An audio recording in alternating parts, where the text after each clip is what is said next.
It's been a year since news first broke about the terrible manner in which Jamal Khashoggi, the Saudi Arabian NGO activist and journalist, was killed inside the premises of the Saudi Arabian consulate in Istanbul, Turkey. We know that he was killed, and we know something about the manner he was killed because Turkish intelligence managed to access audio recordings of Khashoggi's final moments. Later, it emerged that the Central Intelligence Agency of the United States was able to confirm the authenticity of not just those recordings, but was also able to establish that the orders to kill Khashoggi emanated from the highest levels of the Saudi Arabian government, and in particular from the Crown Prince MBS. The question that was on many people's mind at the time, once they processed the horrible way in which Khashoggi was killed and the brazenness with which the Saudi government was able to commit this kind of crime on foreign soil, the question that occurred to people was, how come a tech-savvy journalist, writer and activist like Khashoggi was somehow lulled into visiting the Saudi consulate in Istanbul when he knew that the Saudi government was determined to find some way to silence him. At the time, this was a bit of a mystery, but within weeks of his death, a Canadian-based tech institution known as Citizens Lab put out the news that Khashoggi had been a victim of a particularly nasty kind of malware known as Pegasus, commercially sold by an Israeli company called NSO. Now, NSO, the Israeli company, was apparently set up by former Israeli intelligence operatives and has a large team of people who work allegedly in the area of cybersecurity, but it seems that their prime product, Pegasus, is something that authoritarian regimes around the world have embraced because it allows them to spy on and to intercept the private communications of activists and critics and journalists, anybody basically who was opposed to the policies of authoritarian governments. Now, this was important as a tool because as far as these governments are concerned, while most of them have the technology to intercept email or cellular phones or landlines, the fact that WhatsApp messaging and WhatsApp phone calls are based on end-to-end encryption, and hence many people in these countries who were looking to evade surveillance by repressive regimes had turned to internet-based telephony like WhatsApp. Hacking into that became a critical necessity, and that's where Pegasus stepped in. Now, at the time, Citizens Lab put out a list of 30 or 40 countries where victims of Pegasus were known to reside, and among that list of countries was India. We didn't pay a lot of attention to this list at the time when it came out, I think around November, December last year, but events over the past 3 or 4 days have, in a sense, compelled us to examine closely what this Pegasus software is and how it might be illegally used in India to target social activists, journalists and lawyers. That's the subject of today's episode of Beyond the Headlines.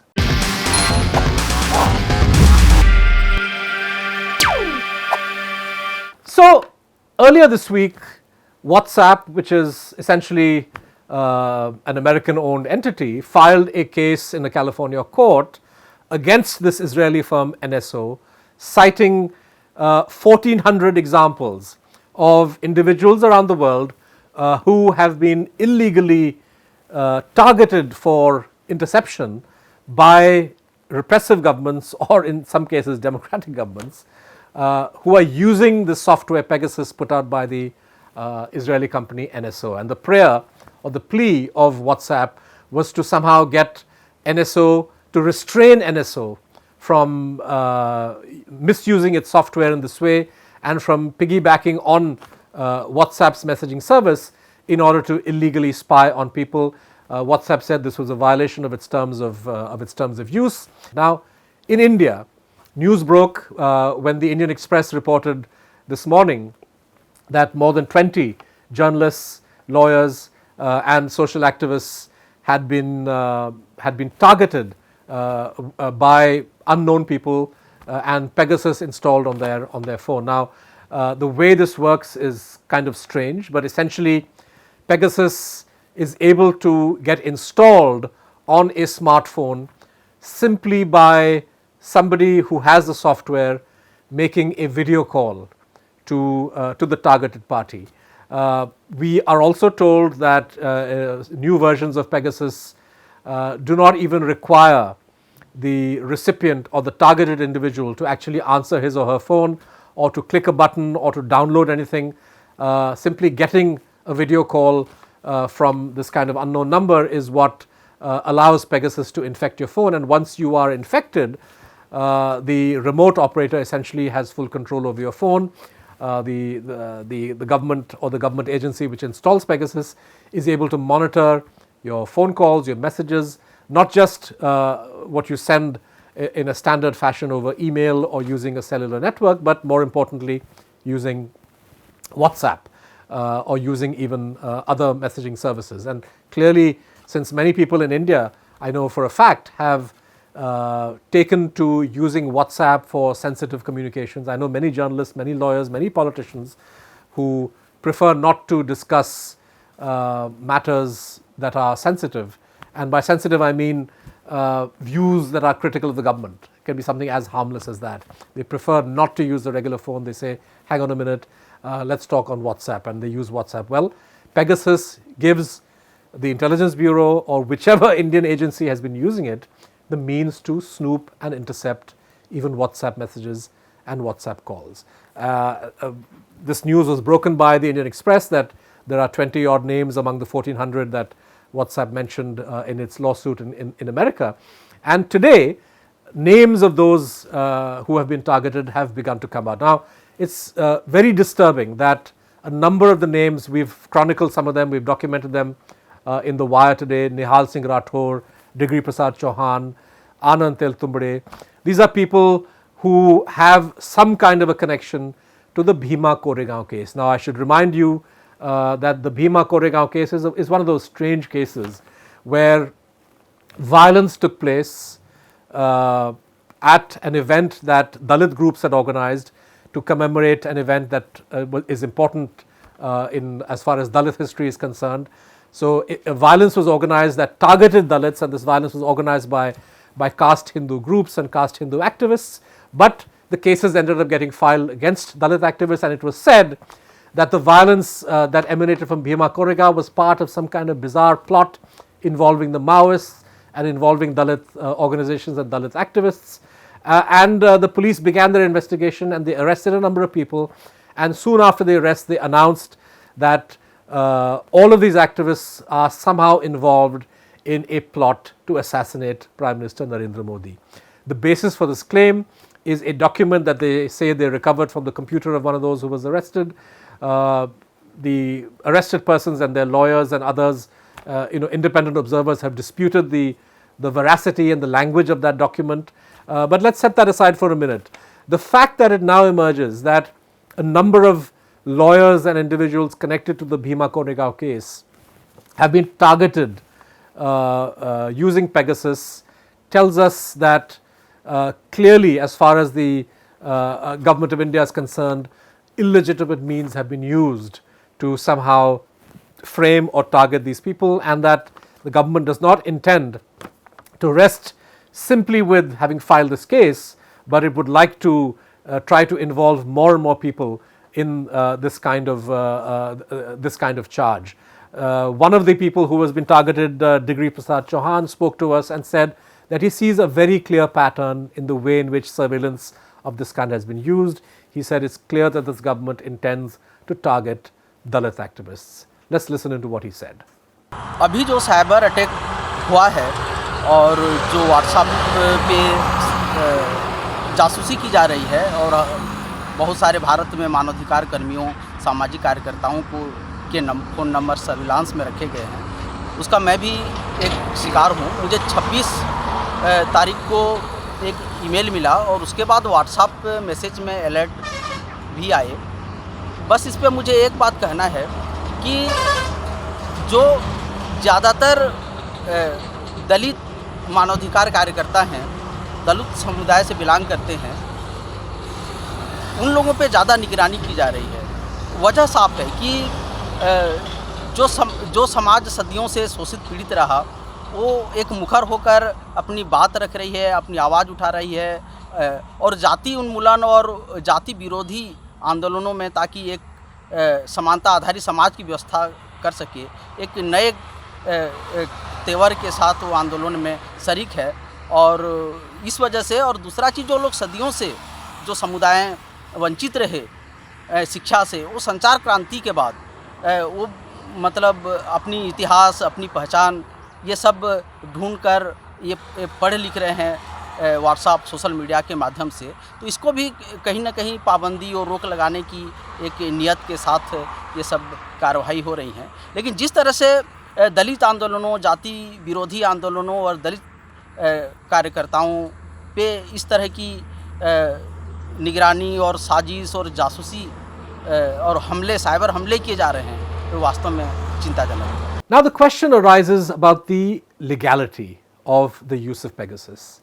Under the Indian Telegraph Act, as upheld a number of times by the Supreme Court, you have a set of very, very clear and specific guidelines that govern the conditions under which the state can intercept somebody's telephone call or email messages. It's not something that can be delegated or left to random individuals who are part of a police force or part of an intelligence agency. Each and every instance of surveillance, and this is something that the Supreme Court has confirmed, needs to be authorized or sanctioned by a secretary level officer. This has to be done in writing. It has to be done for a specified time period. In other words, it cannot be open-ended. And this is the rules as far as the law is concerned. This is something which the Supreme Court has upheld many, many times. Clearly, it would seem that the use of Pegasus over an extended period of time in this fashion has been resorted to or done by the government or some intelligence agency in an illegal manner. I should underline at this point that when news first emerged of the NSO product, this Israeli company's product Pegasus, being used to infect smartphones around the world, NSO issued a statement that we are very careful about who we sell our product to, and that we only license the use of Pegasus to governments. In other words, they have made it clear that their only clients are governments. So if we take what they have said at face value, if Pegasus is being used in India, it's clear that the user here is the government of India or some government agency which has legally procured this license from the Israeli company NSO. So the question arises, if you've got the software, malware rather, and you're installing it on phones against the knowledge of each of the targeted individuals, what is the legal basis on which you're doing this? Now, clearly none of these people know or knew that they were being targeted. Many of them received news last week from WhatsApp and from Citizen Lab in Canada. John Scott Railton is somebody with the Citizen Lab, and he took it upon himself to inform each and every individual about whom Citizen Lab had received information that they were being targeted. He tried to reach out to them by sending them a message. Often, since his number was not recognized, people never treated the message very seriously, so he video recorded a warning to the targeted individuals that they should take this threat from Pegasus very seriously. Let's listen into a sample of the kind of video warning that John Scott Railton sent to people in India to alert them to the fact that their phones were actually spying on them. My name is John Scott Railton. I'm the senior researcher at the Citizen Lab at the Monk School at the University of Toronto. The Citizen Lab runs a research project into the digital targeting of human rights defenders and civil society groups. I know it's really strange to get a message like this, especially on your WhatsApp, from somebody who you don't know.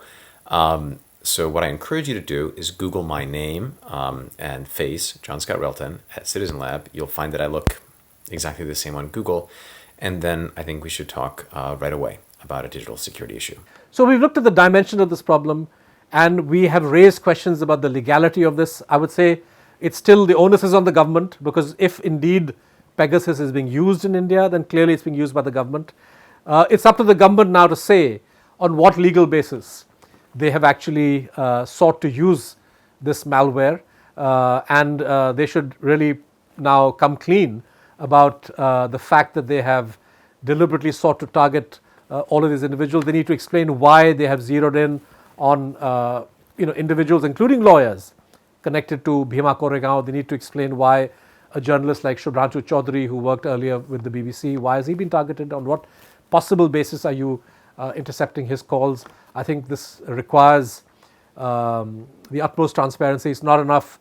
Today we heard from the IT ministry that the government has asked WhatsApp to provide more information. Well, I think the onus really is on the government to to make a clean breast of who they have targeted, why they have targeted, and it's quite laughable that they are attempting to say that we are going to ask WhatsApp to inform us. Well, if anybody has information about who's being targeted and why, that information lies with the government of India. It doesn't lie necessarily with WhatsApp. WhatsApp may know that these people are being targeted, but why they are being targeted, what legal basis was used to target them, this is information that the government of India has. Now, one of the individuals targeted, Nihal Singh Rathore, is a lawyer who represents some of the Bhima Koregaon accused, and he has raised in a comment to The Wire a rather disturbing issue, which is that not only could Pegasus be used or this kind of interception be used to monitor what targeted individuals are saying or exchanging between themselves, but he wonders whether, looking at the kind of pattern of strange phone calls and email messages that he and others had received, whether such a remote access malware might have been used to also plant evidence on those against whom the government is proceeding in the Bhima Koregaon case. Let's listen in to what Nihal Singh Rathore told my colleague. The information that is coming up is about only a small fraction of the surveillance or the mechanism that is being used by government to keep an eye on its citizenry, and not only keep an eye, it has gone a step further of rather implicating these persons by implanting certain things. The WhatsApp way that was used by the government, as is now becoming clear from the report of Indian Express, needs to be seen in light of the other strange things that happen with your computer, with your email account, with your social media account. In my conversation with Citizen Lab representative, I had told him that I keep on receiving some emails from known contacts attaching a very surprising or strange kind of attachment with very odd format, sometimes in zip file or sometimes in the format which is not known to me. And if you open that thing, then it goes, it takes you nowhere. When I told this thing to the researcher fellow from Citizen Lab, he said that this is another modus by which they try and enter into your system. Now we know for a reason that there is a software, free of cost available software called TeamViewer. There is something called AnyDesk, in which you just need to install that software into your computer and exchange few keys, with which any person can get remote access of your computer. Now if it can be done by way of software, it can definitely done by way of malware, and I have reason to believe that the email links or whatever they were sending was a malware through which they were getting access to the computers. Now relating it back to the issue of Bhima Koregaon case, the letters that were there and the kind of seizure that police claim to have made, we need to look at it from the perspective of whether the hacking and the planting is possible or not. The letters that came clearly are ridiculous. Many experts have ridiculed it. Many people have said that these are nonsensical letters. This is not the correspondence Naxal would like to make or Naxal have been making. Even Honorable Supreme Court in Romila Thapa's dissenting judgment had found it taking liberty with the truth, and therefore had casted a spell of doubt onto the authenticity of letter. In that circumstances, we need to know one fact from me, that Mr. Gadling had been receiving such type of mails. He had been receiving such type of phone calls from much earlier. for me that purpose was receiving such type of calls from year 2017. I have record of it since 2018 because I changed instrument in between, and I know that such type of letters were not there on the computer of Mr. Gatling because that computer was being accessed by many people and it was his office computer. So that is telling enough that what we are looking at from the point of view of WhatsApp is a very small fraction of the surveillance that is being done by the government, and it is not restricted to surveillance alone. Now it is being made to implicate people. So there you have it. This is by far the most alarming piece of news to emerge in the world of phone interception and telephone tapping. We've all imagined and assumed that we are living in a surveillance state, in a surveillance society where the state and its agencies have lots of information on us. Many of us, journalists, lawyers, politicians, have taken precautions to shield our conversations from prying ears, and we've often assumed that internet-based telephony like WhatsApp or Signal or Telegram is immune from interception. Well, the Pegasus story tells us that that's not the case, and this is not just an abstract assumption or abstract knowledge. We know that there are at least 20 people, the list may be even more, in India who have been targeted by a government agency using this malware which downloads into their phone. I think it's essential that there be a public debate on this, and that everybody who uses WhatsApp, and we know that India is the largest client, India has the largest number of people who use WhatsApp. I think as a people need to raise their voice and demand that the government come clean on how and why it's been using WhatsApp and Pegasus to spy on people, and that it give an undertaking that it will stop using this malware in order to essentially snoop on people in an illegal manner.